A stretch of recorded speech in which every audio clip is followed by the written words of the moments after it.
Alright, today in this video, I will be showing y'all how to change a wheel bearing in this 2015 Can-Am Outlander 650. It works the same way for the Outlanders and the Renegades. Gen 1 and Gen 2s. I don't know about Gen 3.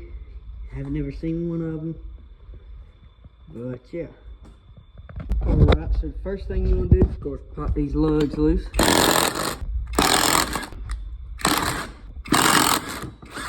And of course, you're going to pull your tire on off there. And when you get the tire off, first thing you want to do is squeeze in right here, right in on these caps, and wiggle this thing. You must pull it from one side till it pops. Now what you want to do when you get that black piece off is you want to get a thick pair of pliers like this, and you want to unbend these things and make them straight. And all you do is when you get these things straight, you grab it by the back end, and you may have to take a hammer to tap on the back of it to get it to come out. And I'll pick y'all back up when I get the rest of this out. Alright, so what you want to do when you get that pin out of there, you got to get a 27mm impact socket, put on that axle nut, and it should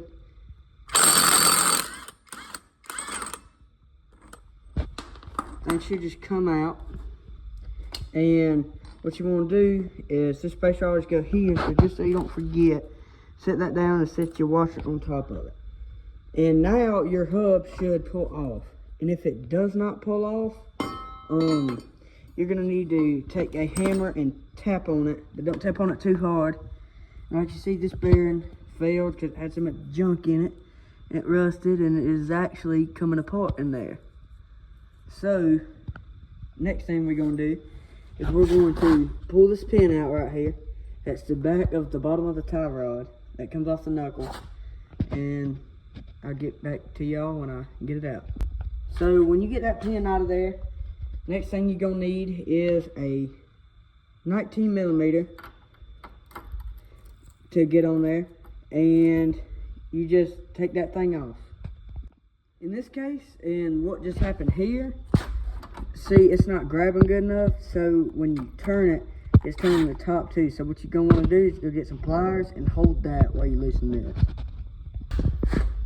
Next thing we're gonna do is you're gonna pull this tie rod out, but if it's too tight, you're gonna need to tap it out.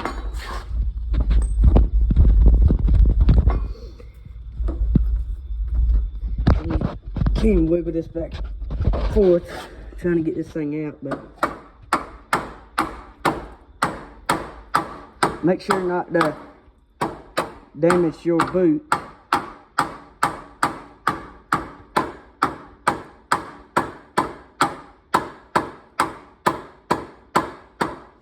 It should come out now.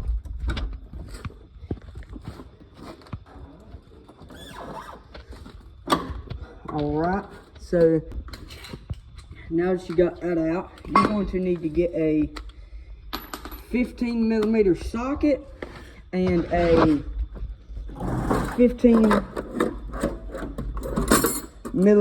wrench. Go with me here. And just gonna put this thing up here. When you get that, when you get this, you're going to put the impact side on the nut side of the bolt and get the wrench on the other side.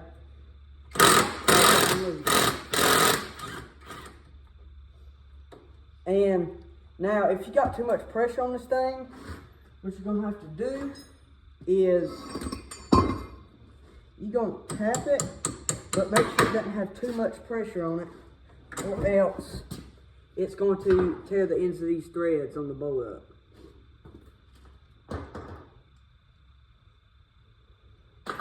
Now, once you get this off, a lot of times this bottom ball joint will be stuck up in here, and you cannot get this off. And you're gonna have to tap it right there and beat on it. But in this case, it's... So the next thing you're gonna do is, I forgot to pick the camera back up, but there's a pin right there in that hole that holds this thing in, and you want to pull that out, and get you a 19mm wrench. And, well, it's kind of hard to do with one hand here, but you're going to hold this, and you're going to loosen this top ball joint. And it may spin, so you want to keep pressure up here on it. And what I didn't mention in the video is this four-wheeler has no brake caliper. It got cut because the line was messed up. But there's just 2 bolts that hold it in on the knuckle right here. So you just go. So what you're gonna do when you get that bolt all the way to the bottom, or that nut, this most likely this thing will not just pull out of here. So you're gonna need to take a hammer and you're gonna want to tap this thing down off this bottom ball joint up here, and it should come off. And you can't get your nut loose unless you pop this thing down. So I'll pick y'all back up when I get this thing off here. Alright, what you're gonna do when you get it off of there and you tap it off, you're gonna bring it over here to the vise, if you have a vise. It's a lot harder if you don't, so I suggest you have one. So what you're gonna do is you're gonna need a pick and some type of thin flat blade screwdriver. Not too beefy though, because it's not gonna work right. And you're gonna grab you a hammer, come over here, and it's hard to do it with one hand, but you're going to, over the end of that keeper ring is, this keeper ring that's right here, that I have my screwdriver on. You can see where it splits in here. I don't let the camera focus. Right here, it splits in between these two. You're going to take this thing, set it on there, and don't be too hard because you might mess up your screwdriver, but this one's already eat up on the end. And you're going to tap this thing around. If it's a newer wheel bearing, you will not have to, but it's to just make it easier that you can get it out with a pick. And I'll get back to y'all once I get this thing knocked loose. Alright, so I finally got this thing knocked loose. Had to put a little bit of penetrating on it. But when you finally get this thing, you take your pick, and you go in behind it, and you try to pry it up. And when you pry this thing up, it should pull out. And don't bend it now, because if your kit doesn't come with one of these, you're going to need it. And you pry this thing out, and this is what's going to keep your bearing in from coming out the other side. And because one side is stopped, where you cannot, I'll show you what I'm talking about. This keeps it, because it cannot come out of this side because it's stopped. So the next thing I'm going to show you how to do is, I'll be right back in a second. So what you want to do when you get that keeper ring out, of that side of course, but I got it clamped down in the vise right here. You're going to need to turn it around, and whatever side the C-clip came out of, you're going to need to turn it around, and whatever side that came out of, it's going to come out the bottom. So you're going to need to find a socket that fits just right in here, and most like an impact socket will do the best blow. And you're going to need to basically take your hammer and pound it out. If you don't have a press, I don't have a press in the shop, but you just take your big hammer and it should come out in a couple. What you'll need to do is take your big hammer, and you want to make sure it's clamped down. Make sure this thing don't slide any at all. So when you do get the banging on it, it won't move nowhere, but you get you a good...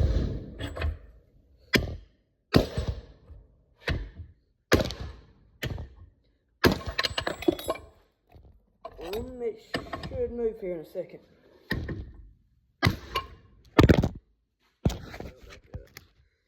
Here's all these muscles.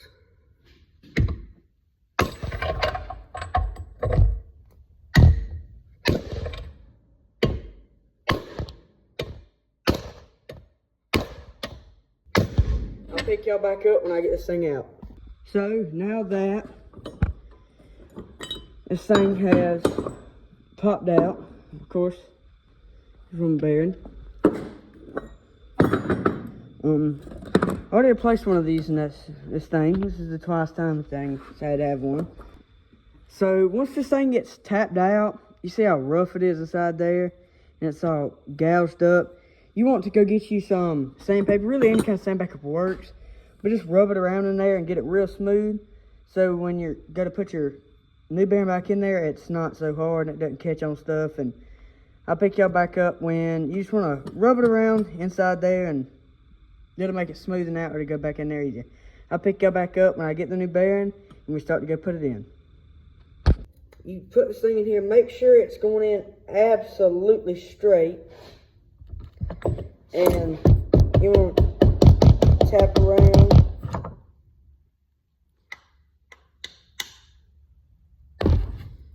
Make sure it's got to be fully straight. Put metal on my fingers, but cut me out of pieces here because I was cutting metal on here the other day. But that's what we're gonna do.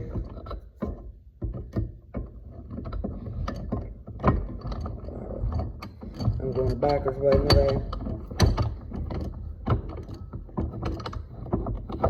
We're gonna keep pressure on this thing. In here.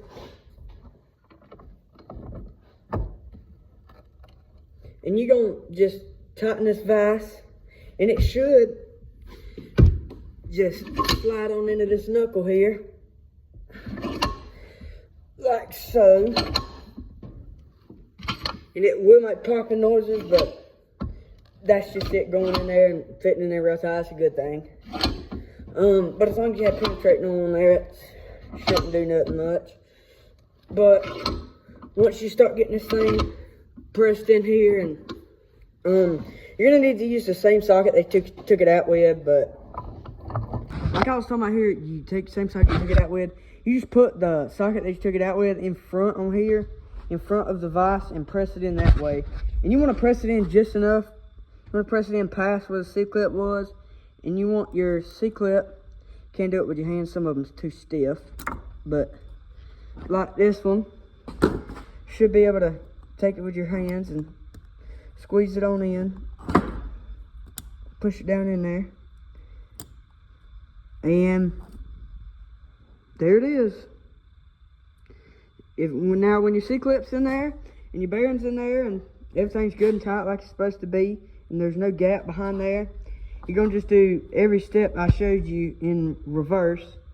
Just take all the bolts you took over there, do everything in reverse, and you have your freshly replaced beer bearing. Now that everything's all buttoned up, tightened down, the only thing I gotta do is put the cap on there. But when everything's tight, everything's good and fastened down, you're done. Hope y'all enjoyed this one, and see you on the next one.